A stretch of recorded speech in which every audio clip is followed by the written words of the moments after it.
بسم الله الرحمن الرحيم يا أيها الذين آمنوا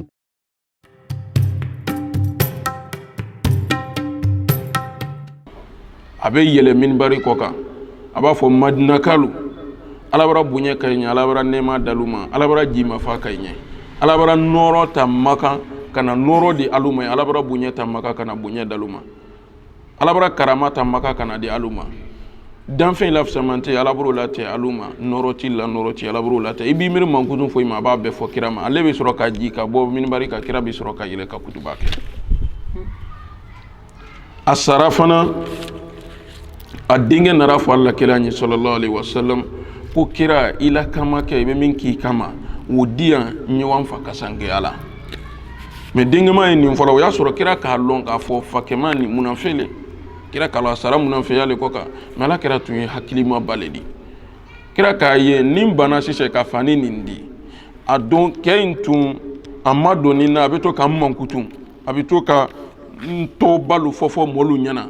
donc nous au sarati wo denara ko nyina kama kedi ni ma son ka dama sise ningo munan fele tra donte abonte ni nyo fen fo otuma nafi to minu ye jamaro ay bina do silama nyuma lo ko bo ibra muhammadiye momen tra mankutula momen tra fe ka kolu beke nyo fe ibra wole ibra sani ka la kama kedi ka ko ka sangide amison o kan ka ila sobi o kan ka lula sobi donc ay kanana do silama nyuma to lote ka do nay hakilite ka kira ke mojudi walma ka kira ke modi minti ko labana donc o koso kira ka la kama ke di dinke mama a wara fa kasanke wolila donc ka ta fa ke man kaburu afanan kaburu nin ko fe kira na lilo a kaburu la ka do uke bo o min kira sa donc ni ne majala nye o yoro de la ala ki jasiri mala Allah kilanye sallallahu alayhi wa sallam aqul la tusalli ala ahadin mata minhum abadan wala takum ala kabrihim innahum kafaru billahi wa rasulihi wa matu wa hum fasiqun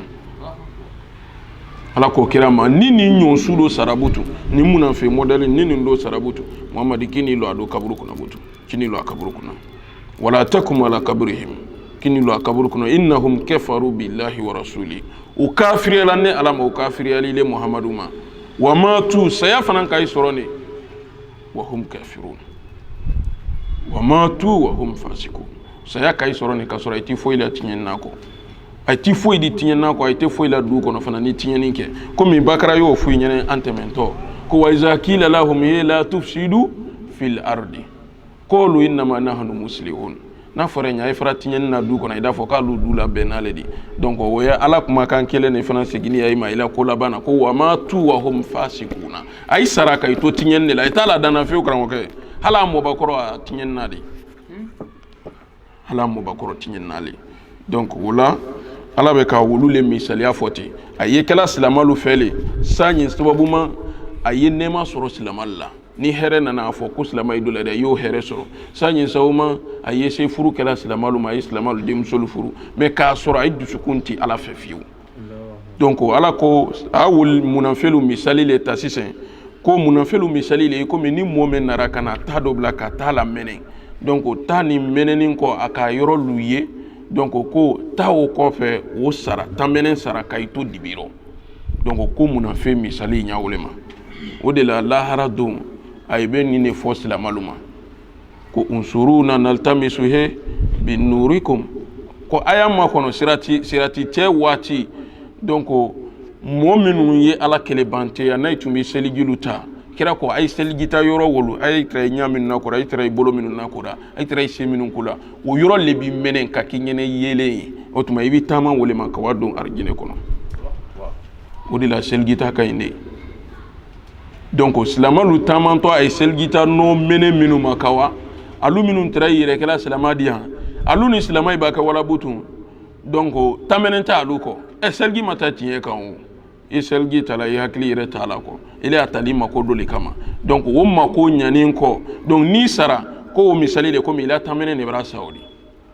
donc si c'est lara do alu la fora silamalu ma e te ayama kono ke ma kono na tamisu min nurikum an fana do sura ila nororo an fana tama ila yelena noro mi ayla na an tama wo yelena ambele tere misiri kono ambele tunte ko be kara nyon fe e ay kana wakantu de salamal da faima ko irji ayay kosi faltamisu nura ay wan noro ta dien kono an man tan noro ni soro yande an bonan tan noro ni di dienale anga ala batuli ni ala kelebante ya minke ka ala ko ke minge tinye ka anu kan noro ni soro yini ko irji warakum ayay kosi diena faltamisu nur ay wan noro nyini yende alu tere dien kono ya dien kalabante ya ko wartabtum wa tarabbastum wa garratkumul amani dien kono ya ay kay ni la dien kan ko luka kay ni la ay ni diana ko luka katugu ko min dum ay ni katugu ko de ay perdi otuma ay ko shay wan noro do nyini otuma silamalu meta naila selgita no e kaluto dibila donc ay ka fen kay o bebi ke fuye rake tatinyani halaki ala man kishirauma donc ala be ka kuma alule misalika amba de Allah taala fe kan kisama ala mawkala wole fokan ye ko masalul lezina ko mol misalule istaw kadnara ko momi ye tamene ko falamma ado atma hawlahu tamene ka yorobela bomin ke few ko zahaba Allah bi nurihi ala surulaka wana kan noro e koro ala surulaka tasma infaga wa tarakahum katila mon to fi zulumatin dibitema la yushiruna tayeli kala dibiminu nam ala ko summun ko nin kafirin nu ko torogeren wudo dagwana wudo donc o nyafiyenen do ay tina ko se la fiu donc ay tulo geren ne ti se ka tinya kuma me nala ko forate do nay hakilila ala ko ay tulo geren ne tarima famunde ay dafana ni geren ne ay nyafana fuyen ne ay nyati se ka tinya ye fiu fahum la yarjuuna ko selite nunu ma fiu tarima famunde naam ko aw ke soyibin minas samai ko ina fo san perenkan kabo san fara kono fihi zulmatun dibi kono c'est comme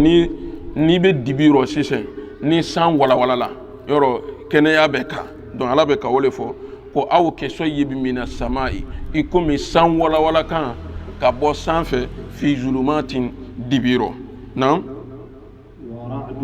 ani san mankan ani san wala wala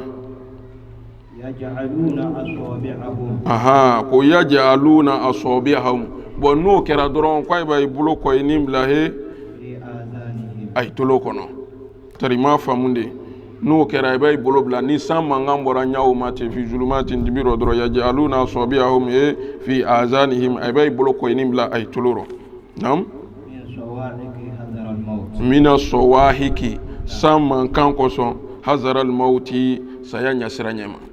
tarima famunde abe ninke saya nyasira nyema nam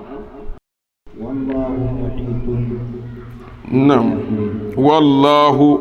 ko ikadon ala muhitun ko ala be kullike bil kafirina nin kafirinuna tarima famunde num beye munafelu muchalile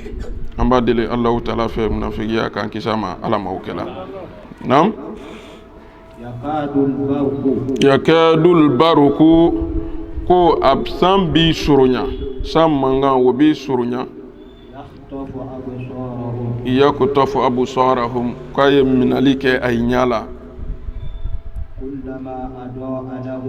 kullama kutuma utma adaa lahum mashaw fihi ni sam menena mashaw fihi ay bitama sam menen koro tarima famunde c'est comme dibiro ni san wala wala la san wati min kala menen na wodi ay bitama doni aha iba masunya tarima famunde woyre le kuma re fotogoyi nam mashaw fihi ni san wala wala la ay bitama doni nam aha ko wa iza azlama alaihim ko tuma mina sa ni san wala wala lola ni dibi dona alaihim ni nafi nunuma donc aussi c'est ko mu ayda ilo yorokle tari ma famunde wallahi wa iza azlamu alaihim angramo ko mu ni dibi donna dɔrɔn i bɛ i lɔ sila bɛɛ bɛ tuna i ma naam ولو شاء الله ko n'a tun ye ala diya لذهب بسمعهم ala tun bɛ ninnu tolo bɛɛ minɛ i la وأبصارهم a tun b'a ɲɛ fana minɛ i la إن الله ko i k'a dɔn ala على كل شيء قدير kadirun ko ala ye seb'ale ye ala kulli shay'in fɛn kelen kelen bɛɛ la dari m'a faamu de c'est-à-dire se bɛɛ bi segin Allahu taala le ma ala ko nin bɛɛ nin bɛɛ la n'a tun ye ne ala diya n tun b'a tolo minɛ i la n tun b'a ɲɛ fana minɛ i la i n'a mɛn ni san walawala i ye taama kɔrɔ dɔɔni o ta ye ni ɲɛ yɛrɛ b'i kun ala ko n'a tun ye ne ala diya n tun bɛ ɲɛ minɛ i la n tun bɛ ban fana an karamɔgɔ ka i tolo fana minɛ i la a ti walawalali kan ne yɛrɛ fana mɛn fiyewu dari m'a faamu de donc ko i k'a dɔn ala ko ala de ye seb'a ye fɛn kelen kelen bɛɛ la walima ala de ye duren ye fɛn bɛɛ la c'est-à-dire ala bɛ ko in bɛɛ kalama dari m'a faamu de aha يا أيها الناس ko ya ayyuhan nas yawo na yawo nida ya ayyuhan nas ko alu adamaden اعبدوا ربكم aha ubudu rabbakum ko ayi ala bato de الذي allazi kan ye ala lema خلقكم ala min kaldan والذين ani ala wallazina ani mol من قبلكم minun kɔnɔ i ɲɛ لعلكم ko la'alla walasa tattakuna ay na siran ne ala ɲɛ mais aya in na walawalali dɔ b'ale la quoi parce que n'a fɔra ya ayyuhan nas tafsirkɛlalu ko ala b'a fɔ ya ayyuhan nas ko ala kan bɛ adamaden bɛɛ ma tari m'a faamu de n'a fɔra ala bolo dɔrɔn ko ya ayyuhan nas ko ala kan bɛ bɛɛ le ma o de mais kɛrɛnkɛrɛnnenya la ko ayyuhan nasu mɛ likitobi ahlul makka tari m'a faamu de ko a laɲini kɛrɛnkɛrɛnni k'o ye makankalu le ko ye tari m'a faamu de donc i b'a mɛn yɔrɔ o yɔrɔ ko ya ayyuhan nasu donc kitabutil ko likitobi ahlul makka o ye makankalu ka ki o ye makankalu ka misali makankalu le wole kan tari m'a faamu de mais ni k'a mɛn yɔrɔ o yɔrɔ ko ya ayyuhal lazina amanu i b'a amanu mɛn mɔɔ mɔɔ la donc ko kitobi ahlul madina ko ye madina kan le la kuma ye parce que munna makankalu silamaya daminana a yi fɛ ye ka san 10 ni kɔ kɛ a yi ma sɔn alakira ma sallallahu alayhi wa sallam tari m'a faamu de a yi ma sɔn fiyewu karamɔgɔkɛ donc n'i ye mɔɔ ye bɔla tuma min na i faso la ka so wɛrɛ ma gbɛn gbɛlɛya kosɔn an karamɔgɔ o ye gbɛlɛya le di dɛ kɛrɛnkɛrɛnnenya la alakira yɛrɛ sallallahu alayhi wa sallam a ma bɔ nɔya kɔnɔ dɛ karamɔgɔkɛ a bɔ ni gɛlɛya yɛrɛ le kɔnɔ a bɔ ni saya le yɛrɛ fana kɔrɔ ni ala la yamaru tun tɛ kira tun tɛ bɔ maka parce que maka ti ni maka kanu min tun b'a la an karamɔgɔ kabako don donc a nari dɔ le maka kuru kan k'i ɲa lase ka maka ma fɛnɛ ko ala ni la yamaru tɛ ko n faso ka di ɲɛ ala yɛrɛ le ko a ma ko i kɔse i ye wa madina ne ala bɛ n'i la kɔse i faso kɔnɔ yan ni bonya ye n bɛna o kɛ donc o min fɔra an ɲɛ k'a jirimadiya o le k'a lafiya malgré tɔɔrɔya b'a kan malgré saya bara miiri an ɲɛ ko n'a minɛna k'a fa a bɔla lon min na fayira a fɔ ne tɛrɛ ko mɔɔ min b'a kira sɔrɔ k'a fa donc ko makan muso lo bɛ labɔ min b'i di a y'o ta tari m'a faamu de min b'i di a y'o ta ka ban a b'i kɛ masa di ka ban ka sɛni kantute dɔ fana fɔ k'o fana bɛ d'i ma ko ni mɔɔ min ka ala kira sɔrɔ k'a fa sallallahu alayhi wa sallam i sera fa la o i sera ɲɛnɛma min la k'a dalima o a bɛɛ ka kan donc a bɔlen o a ka cɛ min to a kɔ o le ye Seydina Ali di a ka o le to a ladiya an kana mɔ k'o lala ye pour que karifamafɛn ninnu a bolo parce que minnu y'a kɔ o de k'a fa a ye tɛrɛ karifa kɛlɛ ale la hakɛto a ko ala a ye ma sɔn ala kelebanteyali ma dɛ mais a ye ma tɛ ala kira la lon kelen sallallahu alayhi wa sallam ka kɔn a fɔra a bolo k'a fɔ an ye ala kelebanteya ka kɔn yana y'o fɔ alu yɛrɛ le k'a labɔ a ma ko muhamadu amin a famow la la a namow la la a kaniɲɔmow la la kafiru la tɔ la dani n'o de k'o la ala kira la sallallahu alayhi wa sallam ko muhamadu landante muhamadu landante alu yɛrɛ le k'o fɔ a ma yana a kɛlɛ ala se damina waati mɛn ikalo kaba ko lodi de a jole tun kan koju c'est-à-dire atay ko min nabi yale nana jo dama no c'est-à-dire kira yere ni jodi nana wode la fo men ken ala bolo ko inna fatana laka fatahan mubina ka fo ne ala bara daleli kile muhammadu ya daleli min bangeni tafsir kelal kuma na rokoy mais a wuli bali e mindi ko fatuni parce que dol ko fatu makale maka dalele min kera ka dama ni la wasani kuna irembe dol ko le dol ko no ko min yere sabatini fatuni no ko ka dam na kira demisen nama ka dam minna adini hankana bla amubakoro lama ko lebu maseyena la ka fo kuida fo a bile yena la ala ko fola ni ile men dere yan wolo ay dere na si sey ga ga masu ile na to kire ya fola ni Muhammad aluga dola na baluga ya Muhammad alle ni non ala maso ma donc ka kira senia ka bo jo kuntan bema donc ko dayeli min yere ko ye ko le ni dayeli ye amba de la law tara fe fam yal ko nyuma ka dama ala mawkela donc wala ibna ye toroya le ka la kira la bo makka ka la se madina donc sisa makankal le wele kan ala buloni ko ya ayyuhan nasu ubudu rabbakum allazi khalaqakum wallazina min qablikum la'allakum tattaqun donc ubuduni niye ka ala kele banteya donc c'est-à-dire ikhlasu kan ka ala kele banteya kana foi fara ala kan donc kuma kera numa mina no ye kufuru in fakudi niye ki gben wolema c'est-à-dire kana ke ala koro mais ibolo malani ko gore fana ma mini ala te kelendi donc na karate dron we kafiri ali tarima famunde amba de la law tala fa fam yal ko nyuma kadama ala mawkala donc ya ayyuhan nas ko alumulu ubudu rabbakum ko ay tibato allazi kanye tile makalakakum min kaldan wallazi min fanan kadani ke min qablikum kakon alunye la'allakum kunyi sawma tattakuna ayeslani allah ta'ala nya mais la'alla min fulani la'alla ni manana qur'ana kono sadi la'alla koro de ye ko tuma dola mais ni nana qur'ana kono ni ka la'alla ye qur'ana kono atekala tuma dola de wo yere le ko sadi ayere bi kele atela la'alla yala tarima famunde aha atekala la'alla di ayekala wuli bali yere le di donc qur'ana shartila amba de la allah ta'ala fe famnyal ko nyuma kadama ala mawkala wode la balagatil ko la alla ko kalmatu taswis ko yadullu ala balagatul haq tarima famunde kalmatu taswik donc kuma de do min ni sikai mais ko ya abetali ke mina donc fil balagatil fe donc abetali ke tiɲɛ yɛrɛ la wulibali le la kuma fɔli la kuranna kɔnɔ tarima famude ala tahqiq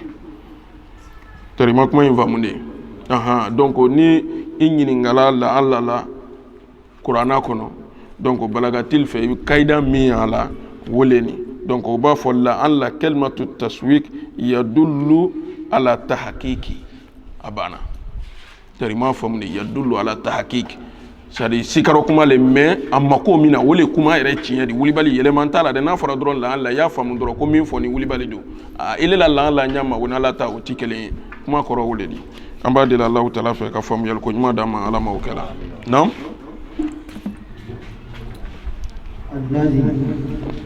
a fɔ finkɛ le mana se o ye mais an y'a laji la le butu an y'a bila an y'a laji allazi nam allazi kanye ala le ma ja'ala lakum ala min ka kelu kaynya dukolo la firasan ka ke la wasali fe aynya walma ka ke fendeli fendi aynya wasama kaba ka sangolo fana kaynya bina ko ke bilidi nam wa anzala ala min fana bana kala jilike mina samai kabo sankono ma an jila fa akhraja bihi kaban kala bolike wojiro mina samarati kabo fenuna rizikan ko ke harjadi lakum alu adamadenya ولا تجعلوا fala tajalu ay kana kelike alala lillahi alaina andada ti wera la da tarima famude sada ay kana do wara fara alayin kan kwa wala tajalu lillahi andada ala wara do kay nyede tarima famude wole fo kay ko allazi ala min ja'ala lakum ala min ka kelike nye el arda du koloina firasan ko la sama ko la fenza ay koro yoro kadinya ibita ye moti nyininga ko ibra tama minge dugolo ka o songo ye ni moti nyininga wala ala min yo kinya ko jate mina o made tarima famunde amada ma ko wasama abana fana ka san fana kanya bina an ko kebiliye amada san kalima anya biliye fana ko wa anzala minas samai abana kalajili ke kabosano ma an jila fa akraja bihi kabolike ujino minas samaratin yiri donna walma feren fenna rizikan ala ko kongo ke hargele di lakum alu adamadenya on wotma wo be ko feta fala taj'alu lillahi ay kana kelike alala andadan tigore la de ay kana fula fara ala kande ay ala to ala kelinya ina ni be ko fe hal nay ma fe ngala nya me ay ala to ala kelinya ina ay kana fula fara ala kande flanga fo yama dalan e hoyi ay here ban be ke kana tanale la sama ko anya to akelina hal bisa ala famiyal ko nyuma dama dam kas wa antum talamuna kasra alu yara kalama joka foko ala kelim peli ay kana fula fara ala kane ay ala to ala kelinyanna o me wote kaba ko fanani de wa antum talamuna kasra ay kalama joko ala keleni ay tewlale ka fengore fara ibulo ka mina la tekeleni me alu yara kalama nam wa in kuntum kunaidun tarake fi raibin kwaye shikaliro mimma fen koso nanzalna ne alaka feminaji ala abedina na jonke kokan faatu mba ay nali kesa bi surati ni sura doye min mislihi mi kurana nyonadi nam wadu ay killi fananinke shuhadaakum ayla kebanuna ayla ni minuna ayla belebele banu ay wulu kili min dunillahi min alati keleni in kuntum sadiqin na tara soroka fo alu min kan ko le wuli baliye tarima famunde gronga ala kuma sensen ne de ala ko na tara sɔrɔ k'a fɔ a ye sika rɔ kuranna ko na sika la alu rɔ ka bɛn kuranna ta fanfɛla ma fɛn na ko rɔ nanzal na ne ala ka min naji ala abedina na jɔn selima ma n'o ye muhamadi sallallahu alaihi wasallam n'a ye sikani kɛra kuranna ko ni ma walima sura kelen pe kuranna kɔnɔ mɛ sika yɔrɔ ala ko fa a tu nba a ye na bi surati ne ta sura bɛrɛ ye alu a ye ta sura bɛrɛ kere ba tarima faamu de o le fɔ kan o de a ye fara ɲɔgɔn kan a ye ta sura bɛrɛ kere ko wadu shuhada akum ayla mo balukili ayla ni minu na ko wolu kolona ye ay wolu kili donc ay ni wolu be fara nyonka ay sura kelen kire tarima famunde donc wolu fana ke sheredi ka fo ay fana mbara na ay ta sura di parce que ala te kala sheredi de ay ayla mo ba wolu yere ke sheredi min dunillahi min ala te kelen de in kuntum sarati na tarasron sodikina ko alu tunyo folale di ni tunya ay fa ay fana sura do kire ayla mo ba wolu ke sheredi donc na sorona ka fo tunya ay taro non wo le fait qu'africain ka o kale di se sura do labora donc suratu fili misalia ale fanan ka taw créer ko al filu mal filu wa ma adraka mal filu lahu anfu tawilun ni pagay le di sa ko kafiri lu ratimi tarima famunde comme sama ko fo sura ale ko kale bi se na lawo dodi donc ale ki lokoro ko sama ani sama fana oni ka sama anun ka jan sade ale sade se ma nyama ko madan ko ale brana na ta qur'ana nyoyi tari ma famunde donc amba de la fe famu yal ko nyuma ka dama ala mo kala min fora kafirul ma wole tunye de ay dusukun bedenni kay hakili be gbedin amba to kala in fora kan inshallah ambi ablay pour c'est wati sera me kron ka fay ken ala jona doni nam فإن لم تفعلوا aha mba kanani sura ye kaba kayla molu ke shere di nasona e tunyetile di fa in lam taf'alu no do makedo ولن تفعلوا kay maso la fefe فاتقوا النار aha mba islam tanya worode ay islam tanya de no masikela ay masina laita sura beredi mba ay frebe ke woro fattaku nara ay islam tanya de nam التي kanye talema وقودها الناس waquduha nasu tamin na menen fe walma tamin lokuruye الناس nasu adama dendi والحجارة wal hijara ani farakuru ay sirantanya de tajumen alle la ta lamena loni essentiel la mais ala ko ne ta to di de ay siranne la tanya waquduha nasu wal hijara tamin na la menen fe ye adama denni farakuru le di no e kabakurundi ay siran wo tanya de sidna ali ko le fo kafrike ma no e fendi nin todi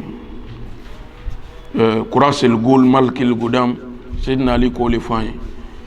ayadara ka kafiriya se yoro la ka arjine la dan yere ka jahannama la dan yere ala arjine wo kramo ke kaba ko do de ni do na kaba ko do de tari ma famude a fo me gen ko horo muso luye kam so nyumal woranga ka wolu bla ko noyi kaba ka folon te ka fen na bori o fen ka to nono lu kala woro comme afoni ko nono ko nyal ni li ko nyala ko beke ka jardin wala ben ka muso bla abila do ko no butu wolu timna iboro masu salima pagay ni fen wolu grand ka firu lubaratimi ala jana ma ngra mo ka tabla ka lamene ka lafe ka sagodi na ko minima so ma ngra mo ibe mode tari ma famunde sidna ali ko wole ma ko aina naruka min nari lati waquduha an-nasu wal hijara ko ile la tasmani ni tadise siladi tamin lamene fen ye adama den ni farakuludi ko jatemina o ma de ni aya ni giramin ke ko kaba do be bo abe dugu la otora bongono menga me ko kaba wo katle worom bla ke ji bolaro akashila kabra fo ko jana matala menento adama din ni farakulu la ka kaba kashi comme ke ko be la harade ala man kisirama donc nam أعدت للكافرين ala ko labeni te fo nya ala jul ko ala beni kafirul lenye mba dele allah taala fe kan kisama ala mawkela ka jilu mafanye ala mawkela be sema be ala bulu kadiama ala mawkela ambi afenta dondoni ni ala sona abi to ngono afana mbi famu albisa ka ambe wasa ala mawkela karondi atime ko nyuma ka no yanye ala mawkela ala kira horoma ko son sirful yara bonya ko son solli ala rasul شكرا inshallah